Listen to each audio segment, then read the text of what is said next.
샬롬, 5월의 따스한 날들을 하나님과 동행하고 계십니까? 우리와 모든 것을 함께 하기를 원하시는 하나님을 바라보시며 그분을 더욱 사랑하시는 오늘이 되시기를 주님의 이름으로 축복합니다. 오늘 말씀은 잠언 31장 말씀 되겠습니다. 제31장 르무엘 왕이 말씀한 바 곧 그의 어머니가 그를 훈계한 잠언이라.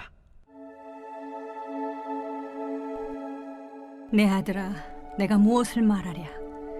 내 태에서 난 아들아, 내가 무엇을 말하랴? 서원대로 얻은 아들아, 내가 무엇을 말하랴? 내 힘을 여자들에게 쓰지 말며 왕들을 멸망시키는 일을 행하지 말지어다.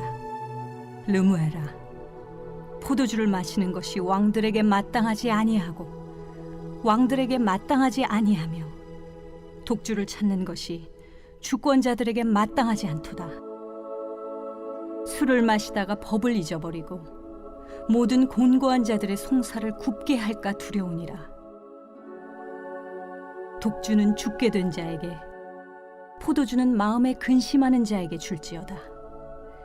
그는 마시고 자기의 빈궁한 것을 잊어버리겠고 다시 자기의 고통을 기억하지 아니하리라.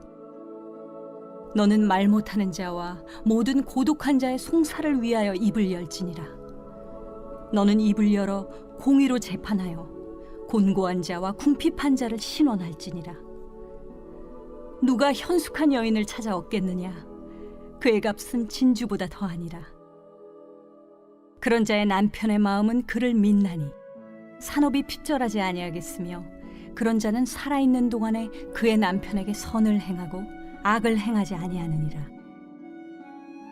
그는 양털과 삼을 구하여 부지런히 손으로 일하며 상인의 배와 같아서 먼 데서 양식을 가져오며 밤이 새기 전에 일어나서 자기 집안 사람들에게 음식을 나누어 주며 여종들에게 일을 정하여 맡기며 밭을 살펴보고 사며 자기의 손으로 번 것을 가지고 포도원을 일구며 힘있게 허리를 묶으며 자기의 발을 강하게 하며 자기의 장사가 잘 되는 줄을 깨닫고 밤에 등불을 끄지 아니하며 손으로 손뭉치를 들고 손가락으로 가락을 잡으며 그는 곤고한 자에게 손을 펴며 궁핍한 자를 위하여 손을 내밀며 자기 집 사람들은 다 홍색 옷을 입었으므로 눈이 와도 그는 자기 집 사람들을 위하여 염려하지 아니하며 그는 자기를 위하여 아름다운 이불을 지으며 세마포와 자색 옷을 입으며 그의 남편은 그 땅의 장로들과 함께 성문에 앉으며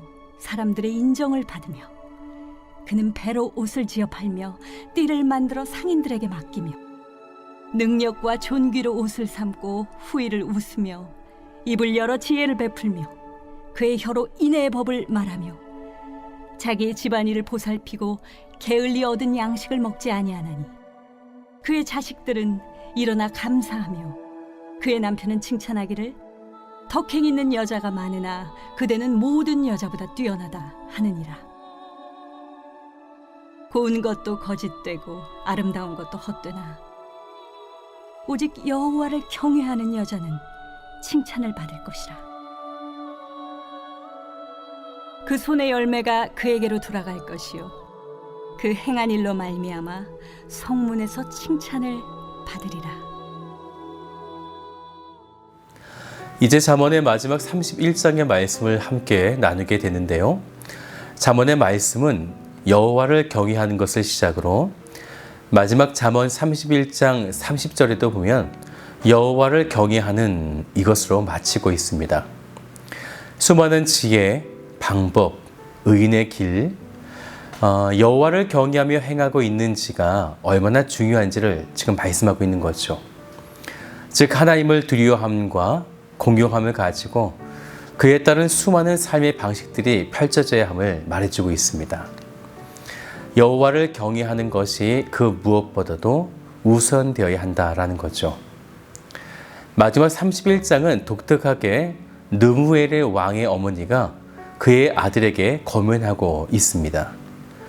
잠언 31장은 두 부분으로 나눠볼 수 있는데요. 1절부터 9절까지는 한 나라를 다스리는 왕으로서 경계해야 하는 일에 대해서 말하고 있고요. 10절부터 31절까지는 현숙한 아내에 대해 칭찬하는 내용을 담고 있습니다.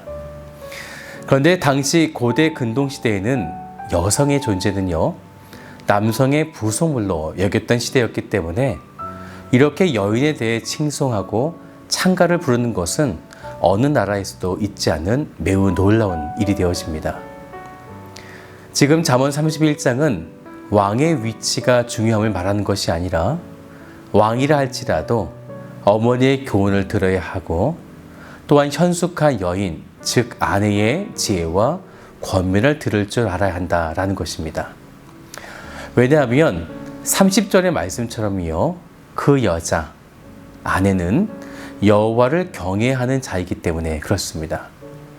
그러면 왜 르무엘이라는 왕은 이러한 어머니와 현숙한 여인인 아내의 권면을 들어야 하는가?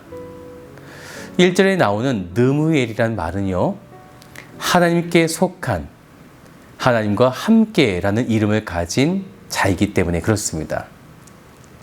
그런데 르무엘이라는 왕은 유다 시대에도요, 북이스라엘 시대에도 등장하지 않은 왕의 이름이에요.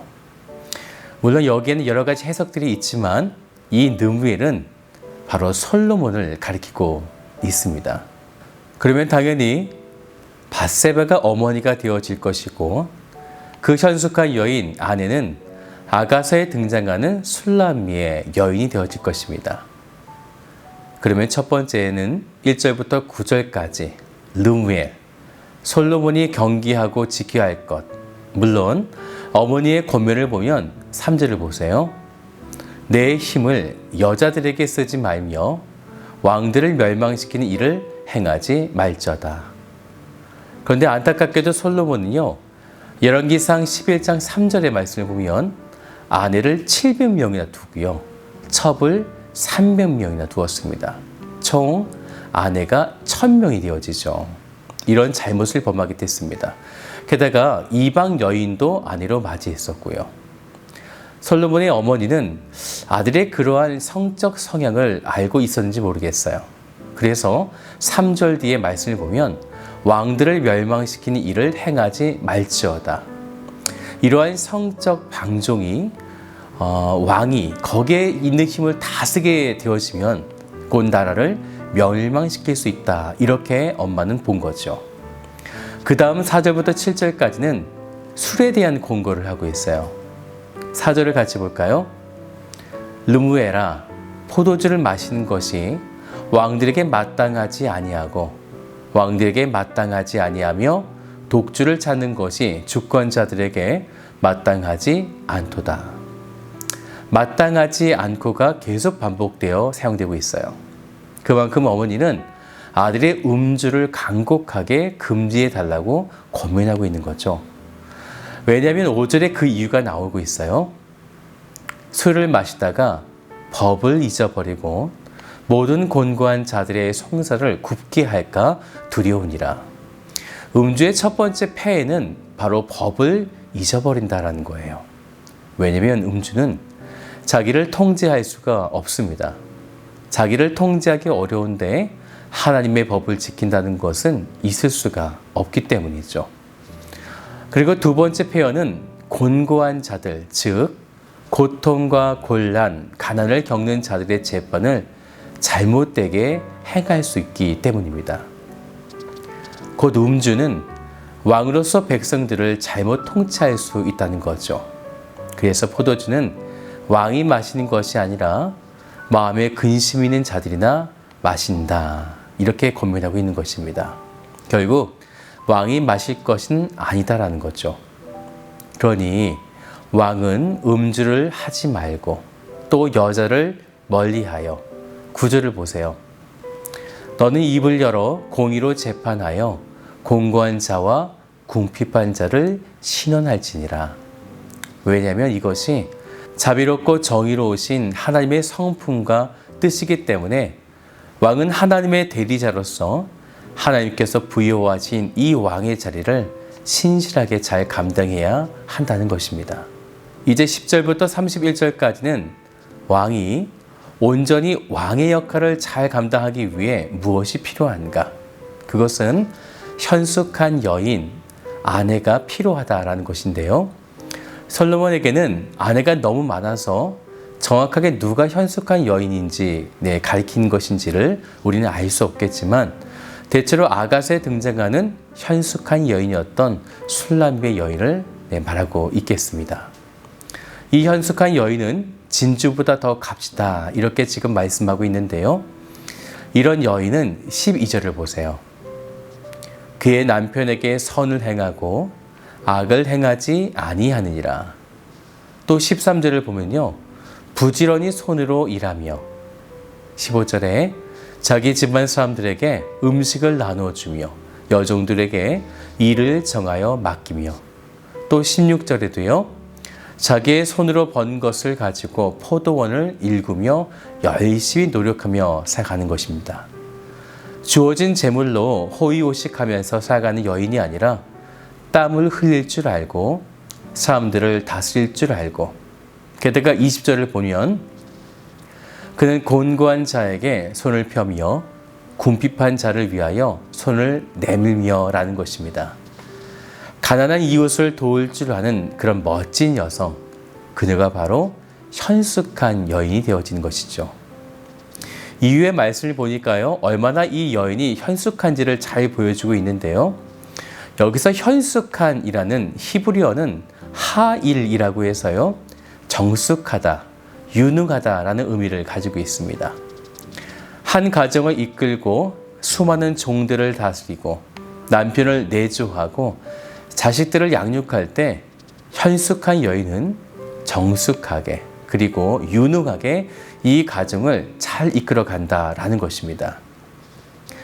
이것은 작게는 가정이지만 크게는 나라를 현숙한 여인이 유능하게 내조하게 되어지는데 더욱이 그녀는 여호와를 경외하는 자였기 때문에 그 남편은 이런 아내의 고민을 잘 듣게 된다면 가정과 나라를 잘 다스릴 수 있게 되어지는 것입니다. 잠언의 제일 마지막 31장의 말씀이 이런 현숙한 여인, 아내에 대한 말씀을 주신 것을 보면 남편분은 아내의 말을 잘 들어야 할 것 같습니다. 그러면 가정이 평안해질 것 같아요. 이제 잠언서를 마치게 되었는데 무엇보다도 가장 중요한 것은 여호와를 경외하는 것입니다. 여호와를 경외하라는 아비의 말을 듣고 어미의 법을 따르고 또 현숙한 아내의 말에도 경청하여서 육적으로 그리고 영적으로도 바른 길로 의인의 길로 걸어가는 오늘 복된 성도가 되시기를 주님의 이름으로 축복합니다.